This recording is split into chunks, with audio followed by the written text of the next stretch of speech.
In the past few decades, Indian politics has been revolutionized in rather complex phases, and this complexity is yet to deviate from the conventional left right debate. With the emergence of liberal market philosophers, anarchism has engraved its name in history and is mainly relevant to social liberation movements. By adopting a mixed economic system, a freshly independent India sought to involve both capitalist and socialist policies. By doing this, it tried to please the extreme mania in the world order during the Cold War. And it is safe to say that we adopted the worst policies from both sides. Although, if we come back to the current scenario, we see a lot of goods coming out from imports, one such commodity being cryptocurrency. Regulations and recessions. Indian financial markets have a rich history and a very bright future, attracting almost 10 lakh transactions every day. The number of investors has been increasing, and why won't it? Imagine yourself in a scenario where the colonials left, new companies are emerging, and the war is over. What would you be doing? Investing. The trades are strong and the economy is in full thrust. India basically has its own local great moderation going on. What would you be doing? Investing? No, because the US's mortgage prices economic bubble finally burst.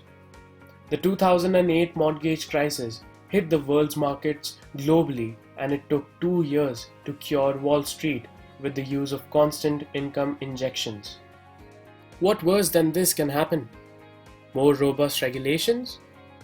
The government's introduction of acts like the Government Securities Regulations Act and the implementation failure of the 20-point program further jammed the markets.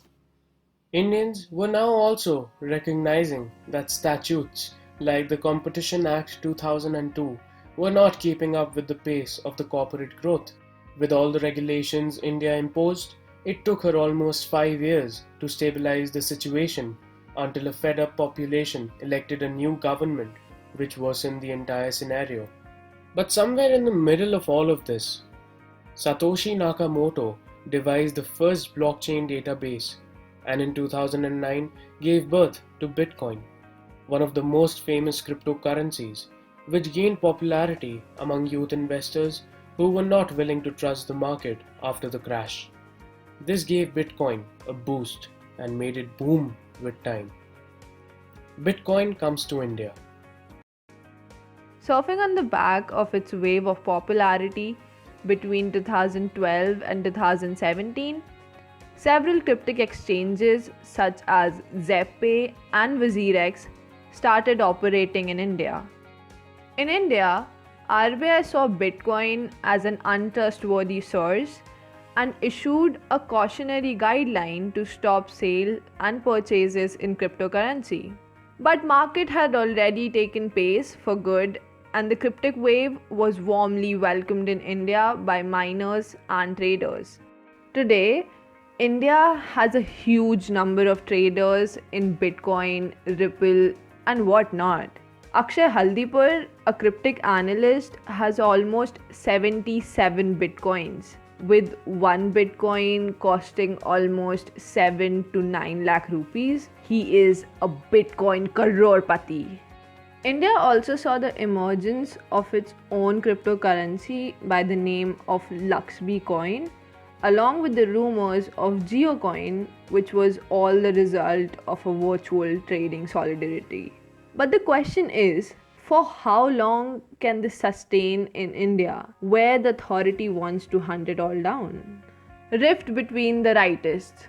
Capitalism has been coined as the rightist economic system, and in its extreme, it is much more harsh than it sounds. On one hand, the authorities believe that this problem can be solved by imposing restrictions, whereas on the other hand, the free marketers feel that a freer market will make freer people. Both these opinions can't be altered, but there can be a middle path.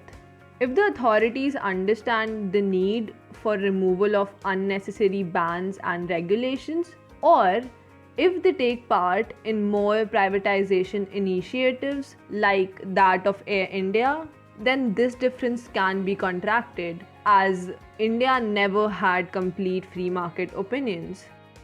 But the government's inveterate history of differing opinions has stayed put. The authorities are skeptical about the security of Bitcoin exchanges.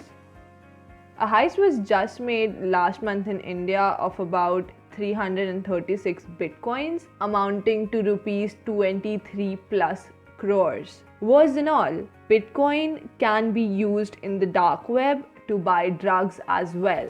But does this amount to a reason to ban it? Think again. The cryptos in the current time work for cashless and more secure transactions. The transfers are quick, anonymous, and individualistic. They are being called the future of money for a reason.